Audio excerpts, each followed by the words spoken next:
अस्सलाम वालेकुम नाजरीन, उम्मीद करता हूँ कि आप सब खैरियत से हैं। गोल्ड की डेली एनालिसिस में आप सबको खुशामदीद कहता हूँ। नाजरीन, आज हम देखेंगे कि आज हमें गोल्ड में क्या पैटर्न नज़र आ रहा है, किस तरह हमने अपनी ट्रेड को मैनेज करना है और प्रॉफिट करना है। उससे पहले आप सबसे गुजारिश है कि हमारे यूट्यूब चैनल को सब्सक्राइब करें फ्रेंड्स, वीडियो को लाइक करें, अपने दोस्तों के साथ शेयर करें। अगर आप हमारे टेलीग्राम ग्रुप या व्हाट्सएप ग्रुप में ज्वाइन होना चाहते हैं तो डिस्क्रिप्शन में टेलीग्राम का लिंक भी मौजूद है और व्हाट्सएप का नंबर भी मौजूद है, आप हमसे रब्ता कर सकते हैं। फ्रेंड्स, चलते हैं एनालिसिस की तरफ और देखते हैं क्या पोजीशन है आज। फ्रेंड्स, पहले हम हमेशा की तरह H1 पर एनालिसिस करेंगे, उसके बाद 15 मिनट के टाइम फ्रेम पे यहाँ से हम इस सपोर्ट रेजिस्टेंस एरिया को फ्रेंड्स मार्क करेंगे। हमारे सामने जो रेजिस्टेंस एरिया नजर आ रहा है H1 के टाइम फ्रेम पर हम मौजूद हैं। फ्रेंड्स देखें, यहाँ से आपको नजर आएगा कि मार्केट एक साइडवेज रेंज के अंदर अभी है, क्योंकि जब भी प्राइस एक लंबी मूव करती है उसके बाद साइडवेज रेंज के अंदर हो जाती है। आप देखेंगे यहाँ से इसने एक लंबा मूव किया, उसके बाद साइडवेज रेंज के अंदर हो गई। यहाँ से इसने लंबा मूव किया, साइडवेज हो गई मार्केट, इधर से इसने लंबा मूव किया और साइडवेज हो गई प्राइस। अब यहाँ पर हमें क्या नजर आ रहा है फ्रेंड्स, देखें ये एक साइडवेज मूव है। यहाँ मार्केट एक ही जगह पे बहुत सारी कैंडल्स बना रही है। उसके बाद अगर हम देखें हमारे पास सपोर्ट एरिया कौन सा है फ्रेंड्स, तो सपोर्ट एरिया हमारे पास ये वाला निकल कर आता है। सपोर्ट एरिया हमारे पास ये वाला निकल कर आता है। यहाँ से जो हमें नजर आ रहा है ये एक बेहतरीन सपोर्ट एरिया है जहाँ से मार्केट बार बार रिजेक्शन ले रही है।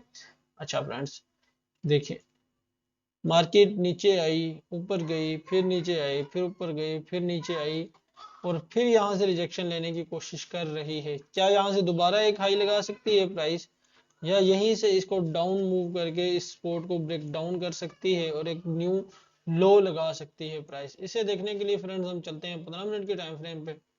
फ्रेंड्स, तो 15 मिनट के टाइम फ्रेम पर हम मौजूद हैं और यहाँ हमें ज़्यादा वाज़ेह नज़र आएगा कि मार्केट क्या कर सकती है। देखिए ये बड़ा ही ज़बरदस्त मैंने सपोर्ट एरिया लगाया है जो H1 में हमने लगाया था, और इसे हम थोड़ा सा 15 मिनट के टाइम फ्रेम के मुताबिक थोड़ा सा इसको एडजस्ट करने की कोशिश करेंगे और देखेंगे कि हमें क्या पोजीशन इसमें नज़र आ रही है। देखें फ्रेंड्स, यहाँ हमें ज़्यादा वाज़ेह नज़र आएगा। ये आप देखेंगे कि मार्केट इसी तरह यहाँ से ऊपर नीचे ऊपर नीचे ऊपर नीचे सेल बाय मूव कर रही है। यहाँ से मार्केट ने जैसे ही रिजेक्शन ली फ्रेंड्स, इस एरिया से दोबारा देखें, यहाँ से रिजेक्शन लेने के बाद डाउन आई प्राइस, डाउन आने के बाद यहाँ से दोबारा अप साइड मूव करने की कोशिश कर रही है। लेकिन देखें हमेशा साइडवेज तो मार्केट नहीं रहेगी, हो सकता है कि यहाँ से इसको ब्रेक डाउन करने की कोशिश करे। मार्केट यहाँ साइडवेज तो नहीं रहेगी, इसको ब्रेक डाउन या ब्रेकआउट करेगी। अब हम देखते हैं कि अगर ब्रेकआउट करे तो किस तरह अपनी ट्रेड को प्लान करें, और अगर ब्रेक आउट डाउन करे तो किस तरह अपनी ट्रेड को प्लान करें। फ्रेंड्स, हमारे पास जो नेक्स्ट सपोर्ट एरिया निकल कर आता है वो ये वाला है। नेक्स्ट सपोर्ट एरिया जो हमारे पास निकल कर आएगा वो ये वाला है। फ्रेंड्स, हमारे पास नेक्स्ट सपोर्ट एरिया निकल कर आता है। अगर प्राइस, हमने इंतजार करना है, अगर प्राइस को ब्रेक डाउन एंड रीटेस्ट करे तो ब्रेक डाउन एंड रीटेस्ट करने के बाद हम इस सपोर्ट से ऊपर का स्टॉप लॉस रखते हुए अपनी ट्रेड को सेल साइड के लिए प्लान करेंगे और हमारा फर्स्ट टारगेट ये होगा। ठीक है फ्रेंड्स, लेकिन अगर यहीं से मार्केट हमें कंप्लीट रिजेक्शन दे तो हमें हो सकता है कि एक टारगेट यहाँ तक देखने को मिले।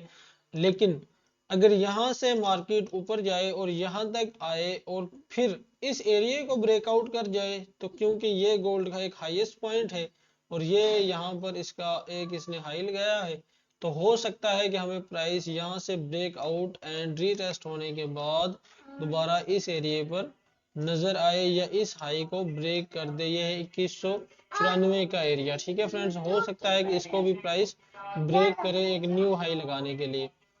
हो सकता है कि हमें यहाँ से एक न्यू प्राइस हाई लगाती हुई नजर आए। लेकिन फ्रेंड्स, अभी फिलहाल हमारे पास यही मूव है कि अगर मार्केट इसको ब्रेक डाउन एंड रीटेस्ट करे तो हमें यहाँ तक आती हुई प्राइस नजर आ सकती है। लेकिन अगर यहीं से हमें दोबारा कंप्लीट रिजेक्शन मिले तो हम यहाँ तक प्राइस को आता हुआ देख सकते हैं। अगर आप यहाँ से अप साइड के लिए ट्रेड पकड़ेंगे फिर आप इस सपोर्ट के नीचे का स्टॉप लॉस रखेंगे, लेकिन अगर मार्केट इसको ब्रेक डाउन एंड रीटेस्ट करे तो फिर आप यहाँ कहीं का स्टॉप लॉस रख के अपनी स्ट्रेटेजी के मुताबिक अपनी ट्रेड को प्लान करेंगे। और अगर प्राइस फ्रेंड्स यहाँ से दोबारा यहाँ पर आए, जिस तरह अब अप मूव करने की कोशिश कर रही है, यहाँ पर प्राइस आए ब्रेक दोबारा इसको रीटेस्ट करने की कोशिश करे, तो आपका स्टॉप लॉस इस रेजिस्टेंस के ऊपर का होना चाहिए। लेकिन अगर प्राइस हिट कर जाए इस स्टॉप लॉस को, ब्रेकआउट एंड रीटेस्ट कर जाए, तो ब्रेकआउट और कंप्लीट रीटेस्ट करने के बाद आपने अपनी ट्रेड को प्लान करना है और आपका स्टॉप लॉस कहीं इस जगह का होना चाहिए। मार्केट एक न्यू हाई लगा सकती है। फ्रेंड्स, बिल्कुल सिंपल से मैंने एनालिसिस किए हैं। उम्मीद करता हूँ कि इन एनालिसिस से आपको जरूर कोई ना कोई मदद मिलेगी। मिलते हैं नए एनालिसिस के साथ, नई वीडियो के साथ। तब तक के लिए अल्लाह हाफिज।